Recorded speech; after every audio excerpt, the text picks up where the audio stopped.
창세기 9장에서는 하나님께서 홍수 후에 노아와 언약을 맺으신 장면이 나옵니다. 1절로 7절에서는 방주 밖으로 나온 노아와 또 그의 가족들에게 생육하고 번성하는 복을 주십니다. 땅에 충만하도록 하시고 모든 짐승과 새와 물고기를 다스리게 하십니다. 아주 실제적으로 풍성하게 이 복을 주셨습니다. 앞서 8장 17절에서도 생육하고 번성하라 하면서 동물들이, 짐승들이 번성하도록 하셨습니다. 이제 그 사람에게 복을 주셔서 1절에서 생육하고 번성해서 땅에 충만하라 하시고, 또 7절에서도 생육하고 번성하라 하고 복을 주십니다. 아주 확실하고 풍성한 복입니다.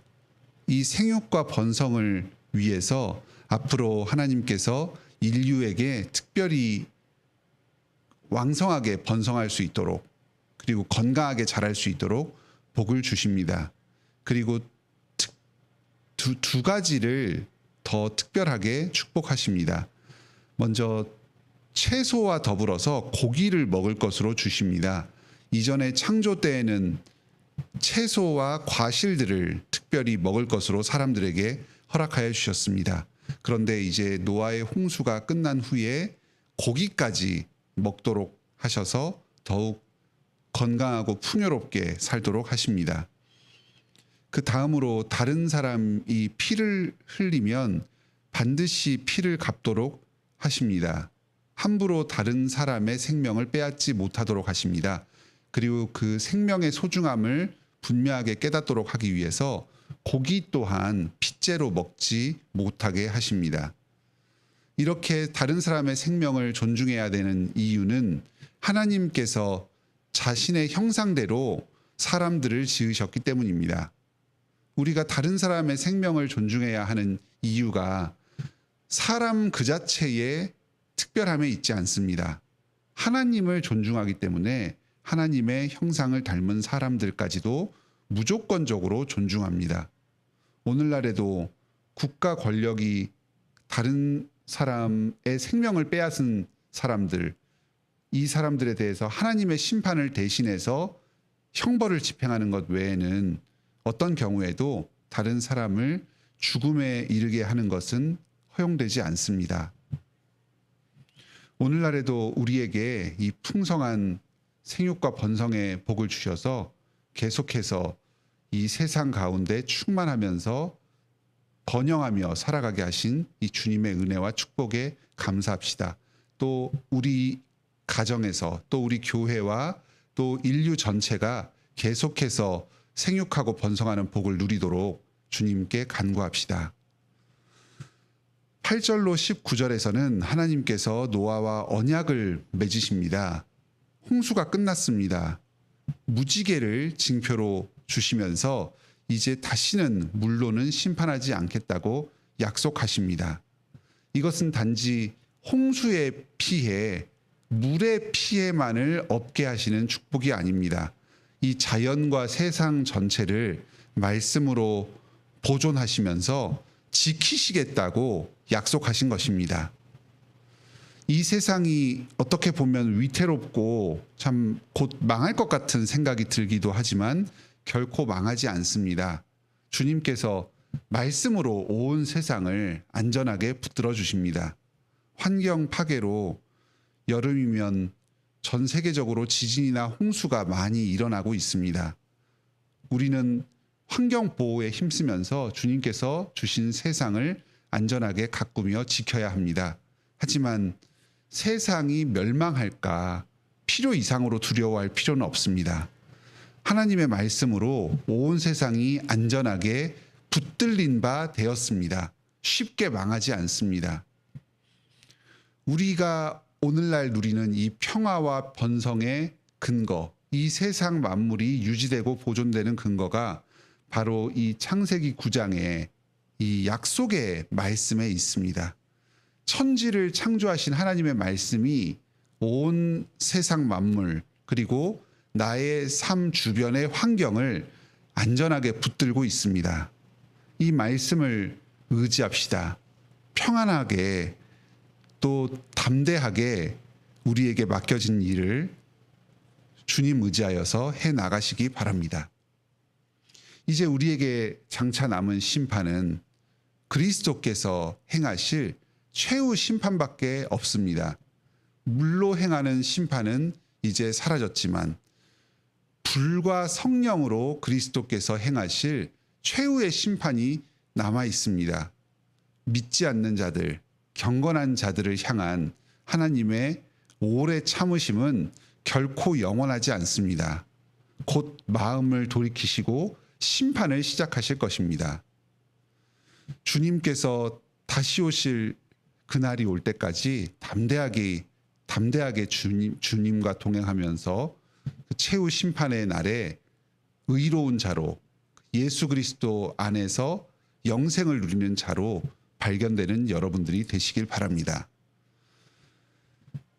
20절로 29절에서는 홍수 이후에도 인간의 타락이 계속됨을 보여줍니다. 노아의 자식들로 셈과 함과 야벳이 있었습니다. 가족들이 평화와 번성을 누리며 살아갑니다. 그런데 그 가정 안에서 안타까운 일이 벌어집니다. 노아가 술에 취해서 포도주를 마시고 정신을 잃고 자식들 앞에서 실수를 합니다. 그리고 함은 그 아버지의 실수와 부족을 목격하고 형제들에게 알립니다. 반면에 셈과 야벳은 그 아버지의 실수를 감춰주고 가려주려고 합니다. 아버지는 정신이 깨어서 모든 사태를 알게 됩니다. 그리고 자신의 손자를 저주합니다.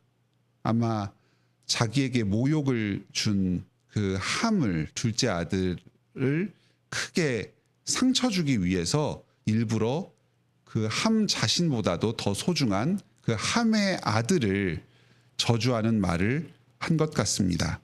그리고 다른 형제들은 축복을 합니다.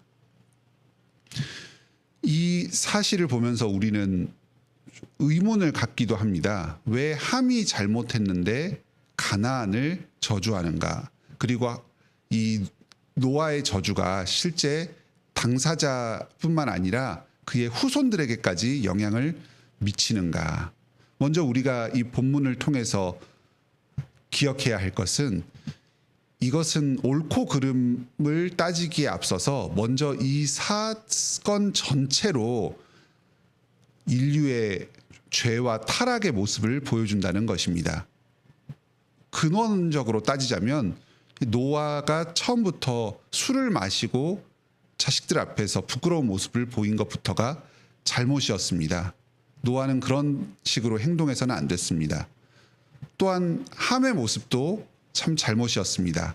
가족의 어떤 잘못, 특히 자기보다 위에 있는 아버지의 모습을 보았을 때는 그것을 감싸고 그리고 계속해서 아버지의 권위를 높일 수 있어야 합니다. 아마 함이 그 모습을 보고 공개적으로 다른 가족들에게 알린 것은 평소에 이 함이 아버지에 대해서 조금 서운한 마음을 가지고 있었던 게 표현된 것 같습니다. 이러한 죄와 타락이 아주 의로운 자 하나님과 동행하는 노아와 그의 자녀들에게서까지 보여졌습니다. 하나님께서 홍수로 말미암아서 온 세상의 악을 깨끗하게 하셨지만 다시금 남아있는 사람들 가운데서 부족한 모습 또 죄악된 모습이 차츰차츰 그 고개를 들기 시작합니다. 인간 안에 있는 그 아담과 하와에게서 비롯된 그 본성적인 악은 홍수의 심판으로도 결코 완전히 없앨 수가 없습니다. 다음으로 이 본문에서 우리가 중요하게 알아야 할 것은 비록 노아에게 실수가 있었을지언정 직분자의 권위를 존중해야 하고 또 하나님께서 그 직분자의 말을 통해서 실제적인 축복과 저주를 내리신다는 점을 기억해야 합니다. 아들들은 아버지의 부족함을 덮어주면서 아버지가 계속해서 가장으로서 또 당시의 왕으로서 대표자로서 하나님 앞에서 인간들을 가족들을 잘 이끌도록 도와야 했습니다. 이 모습은 하나님께서 장차 내려주신 그 십계명의 말씀이 원형적으로 나타나는 것입니다. 내 부모를 공경하라. 그리하면 네게 준 땅에서 네 생명이 길리라. 부모를 공경하고 권위를 존중하는 것은 그 하나님을 높이고 그 예배하는 태도의 아주 본질적인 부분의 하나입니다. 하나님께서 십계명을 주시기 이전부터 창세기 때부터 이 권위를 존중하고 또 높이는 자가 복을 받는 이 하나님의 율법의 원칙이 이미 드러났습니다. 노아의 자손들 중에 셈과 야벳이 계속해서 복을 받는 것은 바로 이 부모를 공경하고 권위를 존중하는 사람에게 주님께서 주시는 축복입니다. 반면에 함과 가나안과 그의 자손들이 저주를 당하는 것은 이 권위를 공경하지 않고 함부로 거스르는 사람에게 하나님께서 주시는 저주가 드러난 것입니다. 비록 이 노아가 축복하고 저주한 말이 그 완전히 신실하게 하나님의 뜻을 담아서 정의롭고 참 사랑의 마음으로 행한 축복과 저주의 말인가 하는 것은 좀 의문의 여지가 있기도 합니다. 함에 대한 어떤 분노에 말미암아서 함과 그의 자손 가나안까지를 이렇게 콕 집어서 저주한 것은 아닌가 싶기도 합니다. 하지만 하나님께서는 이 노아의 축복과 저주의 말이 부모와 권위자를 공경하거나 멸시하는 사람에 대한 정당한 축복과 저주였기 때문에 그 말을 사용하여 주셔서 실제로 셈과 야벳의 후손에게 복을 주십니다. 그리고 함의 후손에게는 저주를 내리십니다. 비록 직분자에게 조금의 실수와 부족이 있다고 하더라도 그가 정당하게 하나님의 권위를 의존해서 주님의 말씀에 따라서 선포하는 그 말씀은 능력이 있습니다. 오늘날에도 우리가 주변의 부모님이나 또 교회와 직장과 사회의 권위자를 바라볼 때에도 실수와 부족이 있을 때 감싸주고 덮어줄 수 있어야 하겠습니다. 그리고 부모를 공경하면서 주님께서 주신 복을 풍성하게 받아 누리시기 바랍니다. 이후에 창세기 10장부터 계속해서 이 노아의 가정에서 조금씩 시작된 이 죄와 부족이 점점 더 확장되어가는 모습을 보게 됩니다. 하나님께서 이 죄의 문제를 어떻게 해결하실 것인가 하는 것이 창세기 이후에서 계속해서 나타나게 됩니다. 함께 기도합시다. 하늘에 계신 우리 아버지, 오늘 창세기 9장 말씀을 통해서 이 죄 많고 참 연약한 사람들을 주님께서 사랑하여 주시고 복 주신 말씀을 다시금 깨닫게 하여 주시니 감사드립니다. 주님께서 노아와 언약을 맺으시며 이 땅 가운데 물로 다시는 심판하지 않고 이 땅의 생명을 보존하여 주시겠다는 이 무지개의 언약을 주신 것을 깨닫게 하여 주시니 감사드립니다. 오늘날 우리가 평안하게 이 세상 가운데서 안정을 누리며 살아갈 수 있는 것이 전부 이 세상을 붙드시는 하나님의 말씀의 능력 때문임을 기억하며 주님을 찬양합니다. 주여, 저희를 불쌍히 여겨주시옵소서. 자비를 베풀어 주시고 계속해서 이 땅에 평화와 번영과 안정을 허락하여 주시옵소서. 보다 많은 사람들이 주님의 복음을 듣고 회개함으로 나오도록 여건을 조성하여 주시옵소서. 경제를 번성하게 하여 주시고 저희의 삶을 건강하게 하여 주셔서 교회에서 말씀이 왕성하게 전파되고 또 저희가 각자의 사명을 감당하면서 하나님 나라를 이루는 데에 아무런 부족함이 없게 하여 주시옵소서.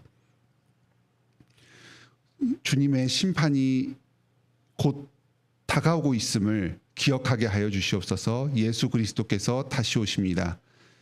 그날에 불과 성령으로 완전한 심판, 최후 심판을 행하실 것입니다. 주님께서 주신 이 자비하심이 영원하지 않음을 기억하면서 거룩에 힘쓰게 하여 주시고 또 주님께서 맡기신 날 동안 저희의 사명을 다하며 사랑으로 하나 되는데 더욱더 힘쓰는 저희들이 되게 하여 주시옵소서.